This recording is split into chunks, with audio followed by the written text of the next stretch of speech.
श्रीगंगाष्टकम्। मातः शैलसुता सपत्नी वसुधा शृङ्गारहारावली स्वर्गारोहण वैजयन्ती भवतीं भागीरथी प्रार्थये। त्वत्तीरे वसतस्त्वदम्बु पिबतस्त्वद्वीचिषु प्रेङ्खतस्त्वन्नाम स्मरतस्त्वदर्पितदृशस्यान्मे शरीरव्ययः। त्वत्तीरे तरुकोटरान्तरगतो गङ्गे विहङ्गो वरं त्वन्नीरे नरकान्तकारिणि वरं मत्स्योऽथवा कच्छपः।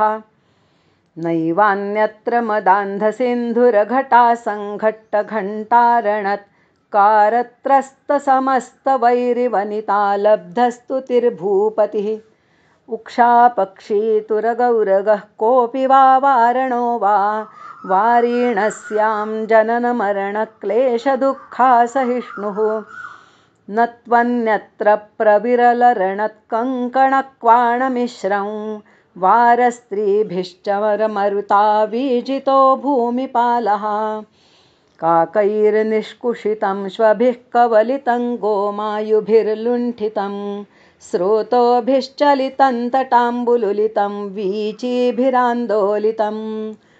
दिव्यस्त्रीकरचारुचामरमरुत्संवीज्यमानः कदा द्रक्ष्येऽहं परमेश्वरि त्रिपथगे भागीरथि स्वं वपुः। अभिनवबिसवल्लीपादपद्मस्य विष्णोर्मदनमथनमौलेर्मालती पुष्पमाला जयति जयपताका काप्यसौ मोक्षलक्ष्म्याः।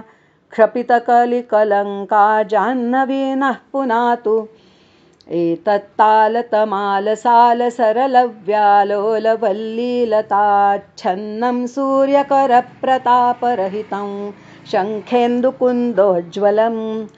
गन्धर्वामरसिद्धकिन्नरवधूत्तुङ्गस्तनास्फालितं स्नानाय प्रतिवासरं भवतु मे गाङ्गञ्जलन्निर्मलम्।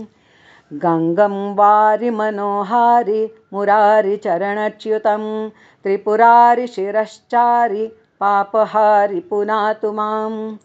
पापापहारि दुरितारि तरङ्गधारि शैलप्रचारि गिरिराजगुहाविदारि झङ्कारकारि हरिपादरजोपहारि गाङ्गं पुनातु सततं शुभकारि वारि।